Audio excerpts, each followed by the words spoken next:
شریعت کی نظر میں اس مہینے کے تعلق سے صرف ایک بات ہے، اور وہ بات یہ ہے کہ سال کے 12 مہینوں میں سے 4 مہینے جو حرمت والے ہیں ان میں سے رجب بھی ایک مہینہ ہے۔ اللہ نے کہا قرآن میں ان عدت الشہور عند اللہ 12 شہرا، کہ اللہ کے نزدیک مہینوں کی تعداد 12 ہے۔ کب سے؟ یوم خلق السماوات والارض، جب سے اللہ نے آسمان اور زمین کی تخلیق کی، یعنی شروع زمانے سے لے کر اللہ کے نزدیک مہینوں کی تعداد 12 رہی ہے۔ منہا 4 حرم، ان میں سے 4 مہینے حرمت والے ہیں، 4 مہینے حرمت والے، عظمت والے ہیں۔ اور آگے اللہ نے کہا ذالک الدین القیم، یہی سیدھا راستہ ہے۔ فلا تظلموا فیہن انفسکم، لہذا اے مسلمانوں تم ان مہینوں میں، ان حرمت والے مہینوں میں اپنے نفسوں پر، اپنے آپ پر ظلم مت کرو۔ یہ ایک چیز ہے، یہ ایک اہمیت ہے جو شریعت نے، اللہ اور اس کے رسول صلی اللہ علیہ وسلم نے بتائی۔ یہ حرمت والا مہینہ رجب ہے، کیسے پتا چلا؟ قرآن نے تو صرف 4 کہا کہ 4 مہینے حرمت والے 12 میں، اس کے لیے ہمیں حدیث کا سہارا لینا پڑے گا۔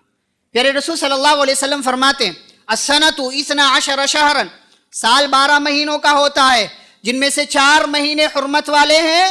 فرمایا 3 مہینے پے در پے ہیں، ذی قعدہ، ذی الحجہ، پھر اس کے بعد سال کا پہلا مہینہ یعنی محرم، اور پھر اس کے بعد رجب۔ پیارے رسول صلی اللہ علیہ وسلم نے ان 4 مہینوں کا نام لیا۔ حرمت والے مہینوں کا کیا مطلب ہے؟ ہم نے کہہ دیا کہ یہ مہینہ حرمت والا ہے، آپ نے کیا سمجھا؟ آپ نے کیا سمجھا کہ حرمت والے مہینے سے مراد کیا ہے؟ حرمت والے مہینے سے مراد یہ ہے کہ اللہ کے نزدیک اس مہینے کی بڑی عظمت ہے، اللہ کے نزدیک اس مہینے کا بڑا مقام ہے۔ اور اگر اس مہینے کا مقام جاننا ہو، ان حرمت والے مہینوں کا مقام جاننا ہو، تو پیارے رسول صلی اللہ علیہ وسلم کے نبی بنائے جانے سے پہلے عرب کا وہ معاشرہ دیکھ لیں، جہاں ہر طرف برائیاں ہی برائیاں، جہاں ہر طرف لڑائیاں ہی لڑائیاں، جہاں ہر طرف شراب نوشی، زناکاری، بدکاری، ایک دوسرے کے مال پر قبضہ کر لینا، ایک دوسرے کی زمین پر قبضہ کر لینا، ساری چھوٹی بڑی برائیاں ان کے سماج اور معاشرے میں تھیں۔ ذرا ذرا سی بات پر ان کے درمیان جنگیں چھڑ جایا کرتی تھی، اور وہ جنگ کئی سالوں تک چلا کرتی تھی۔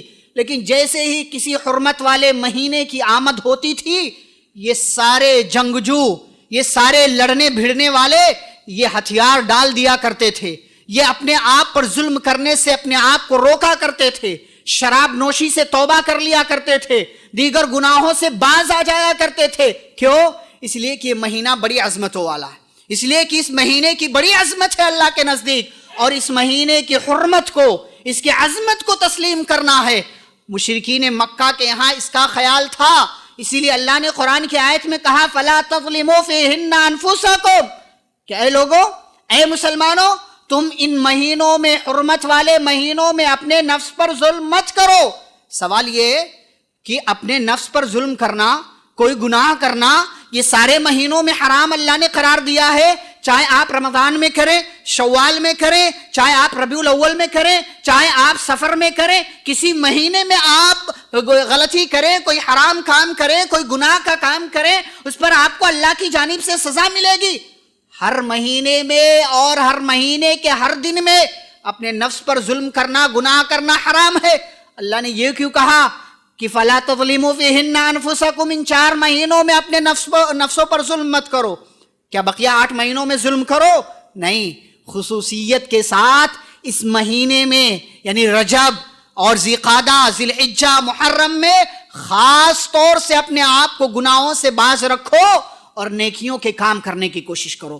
کیا ہم اور آپ کے ہاں اس مہینے کا خیال ہے؟ کیا حرمت والے مہینوں کا ہم خیال کرتے ہیں؟ ہم رمضان کے مہینے کا خیال کر لیا کرتے ہیں۔ رمضان ہمارے نزدیک بہت بڑا مہینہ ہے، برکتوں والا مہینہ، کوئی شک نہیں ہے، لیکن رمضان حرمت والا مہینہ نہیں ہے۔ تو جس طریقے سے ہم رمضان میں گناہوں سے دور رہنے کی، نیکیوں کے کام کرنے کی کوشش کرتے ہیں، اس سے بدرجہ اولا ہمیں رجب میں، ذی قعدہ میں، ذی الحجہ میں، محرم میں خاص طور سے گناہوں کے کام سے بچنا چاہیے اور نیکیوں کے کام کرنا چاہیے۔ کیوں؟ اس لیے کہ ذالک الدین القیم، اللہ نے کہا یہی سیدھا راستہ ہے، اور ان سیدھے راستے پر چلتے ہوئے نیکیوں کے کام کرتے رہو، اپنے آپ کو گناہوں سے دور رکھو۔ یہ ایک بات ہے۔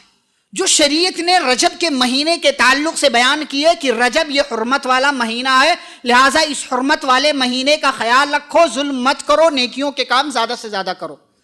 اس کے علاوہ خاص طور سے کوئی اور عبادت کرنے کا شریعت نے حکم نہیں دیا، نہ قربانی، نہ روزہ، نہ عمرہ، نہ نماز، نہ اعتکاف، نہ طواف، کوئی خاص عبادت اس مہینے کے ساتھ اٹیچ نہیں ہے۔ رسول اکرم صلی اللہ علیہ وسلم نے بیان نہیں کیا ہے، نہ آپ نے کیا ہے۔